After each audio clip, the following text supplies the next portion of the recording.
Türkiye 1 Mart'tan itibaren Türkmen gazı almaya başladı. Enerjide kilit ülke konumunu daha da güçlendirdi. Aşkabat'ta temaslarda bulunan Enerji ve Tabii Kaynaklar Bakanı Alparslan Bayraktar, 2025 yılının Türkiye için tarihi bir yıl olacağını söyledi. Türkmenistan'la doğal gaz ve petrol üretiminde de işbirliği içinde olduklarını açıkladı.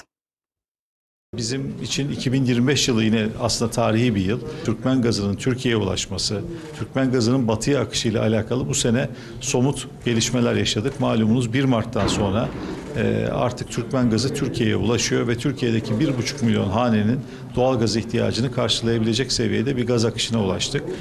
Enerji ve Tabii Kaynaklar Bakanı Alparslan Bayraktar, Türkmenistan'da Barış ve Güvenlik Yılı konferansına katıldı. İkili görüşmeler yaptı. Temaslarının ardından TRT'nin sorularını yanıtlayan Bayraktar, Türkmen gazının Türkiye için önemini anlattı. Biz sadece işin doğalgaz iletimi tarafında değil, aynı zamanda doğalgaz ve petrol üretim tarafında da Türkmenistan'la bir işbirliği içerisindeyiz. Bakan Bayraktar, Türkiye'nin petrol ve gaz üretimini artırmayı hedeflediğini de söyledi.